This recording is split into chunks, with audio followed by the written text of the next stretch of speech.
Hello, this is Chrissy Incognito, and welcome to my channel. Now, I always like to say at the beginning of each episode that this is my alter ego that can say things that I could not otherwise say unless I was incognito. Welcome, and thank you for returning for the next for the next saga.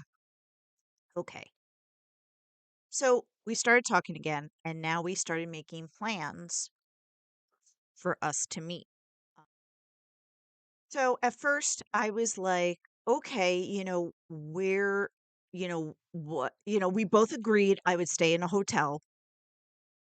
And so I said, I don't really know the area. Which hotel should I book? And, he told me and everything. And then he said to me, oh, well, I have miles, so I'll just pay for your ticket. And I was like, you don't have to. I mean, first of all, my parents were paying for everything, but I was like, "You don't have to." He's like, "Oh, no, it's fine. I never go anywhere anyway," whatever his thing was. So a service picks me up and brings me to the airport, and I, I, um, I get on the plane. I have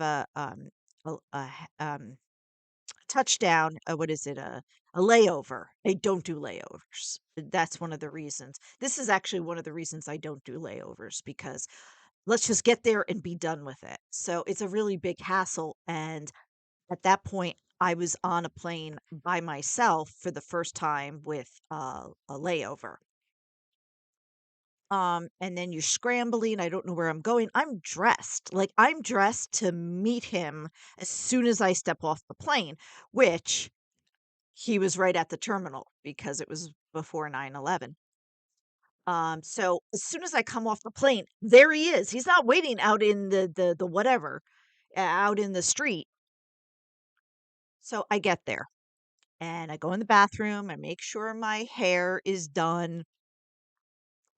Um, I'm about I'm about 100 pounds right now. Okay. I have long hair, um, and I feel like I'm dressed tastefully. I'm dressed like a woman, like a girl with heels and a skirt, but it's tasteful. It's tasteful. So there he is. And I was like, Lance? And he's like, yeah. So I said, um, well, it's so good to meet you and everything. All of a sudden, he turned cold. And like a typical insecure female, I'm just so ugly. I'm just so ugly. I'm so ugly. I knew I wasn't fat, okay? But it's my face. My face, that's it. It's been throughout my entire life, right? As we saw in the other episodes. I'm just ugly. Now he had already seen me, okay? I took the pictures, I got them developed, I went to Kinko's, I got a bunch of pictures, because he was like, "Yeah, before we go any further, let's see each other." And I was like, "Oh, okay." I was like, "I already like you." So, you know, um, so it wasn't that he didn't see me and now I'm in front of him and he's like, "Ugh," okay? He's acting cold.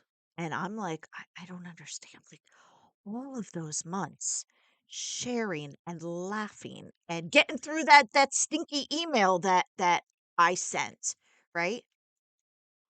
So I had to reflect on this years I'm sorry, there's hair in my face. I had to reflect on this years later.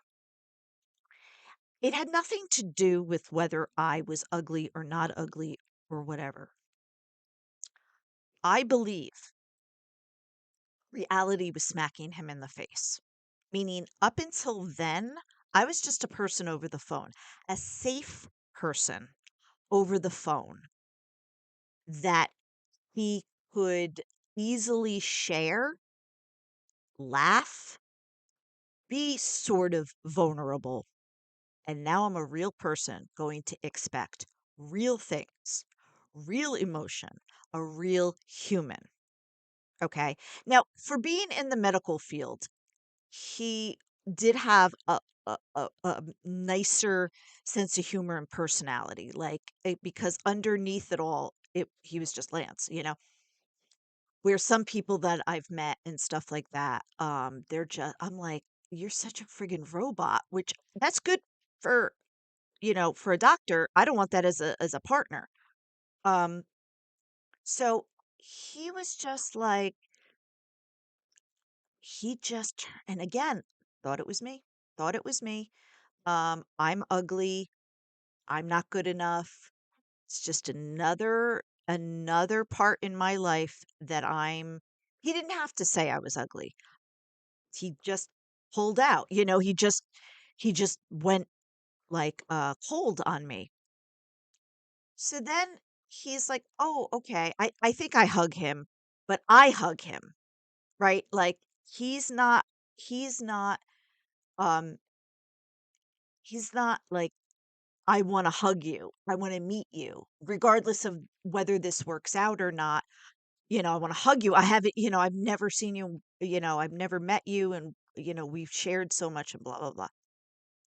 So then he takes my bag, and we go to his car, and he drives me to the hotel, and I get settled, and he's like, "Okay, well, get cleaned up and everything." I guess that's what people do after a long flight. Get cleaned up, and I'll take you out to dinner. And I was like, okay, oh, no, he said, let me take you out for something to eat. Okay, so okay, we go. I don't know. I had a specialty of that area that you would not normally um have.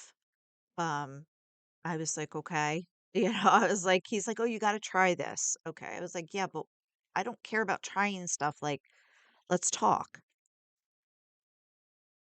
Then later, we go out, we do stuff, we come back, and we come back to his apartment.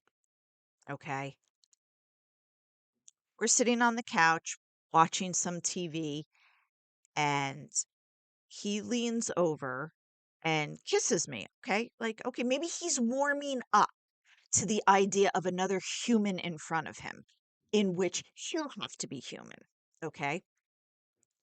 And he's kind of like holding me appropriately, like he's holding me and he's kissing me. And the first thing he said to me is, I didn't know you had such big breasts.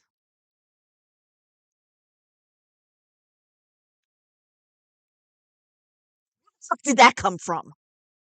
Like, you finally get me alone. And I don't mean alone, alone, but you finally get me alone.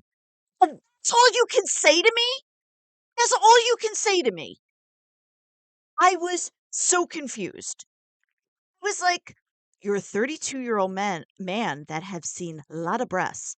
Did anybody tell you you were a doctor too? Like, this isn't supposed to be a big deal.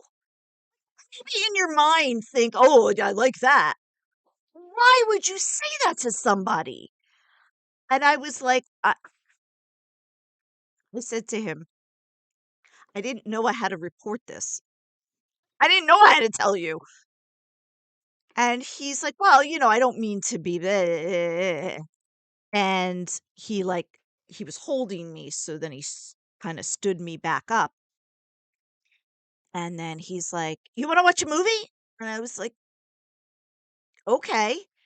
So we started to watch a movie and whatnot and everything like that. And I don't know, we watched him. At this point, I'm like, I need my Xanax, because that was another thing. He's like, I told him I took Xanax for my, what do you think it was, Xanax or Ativan? I'm sorry, Ativan for my anxiety. He's like, you don't need Ativan. I'm like, what do you mean? He goes, I give that to my patients after surgery.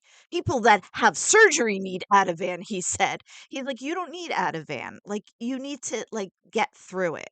And he wasn't being insensitive. He was trying to give me more credit than I was capable of, okay? And so at that point, I was like, "Where's my Ativan?" And I had some in my purse, and I took it, and he's like, "What are you taking?" I was like, "My Ativan." He's like, "What did I tell you about that?" I said, "I'm sorry, I need something to take." Now, I didn't drink it this time. I need something to take the friggin' edge off, right? Because I'm states away. Plane ride was over 4 hours. Um, I get off the plane. You're kind of cold, but not cold. I'm thinking it's me. We go out, we have dinner, we're back at your place, and you could say anything to me.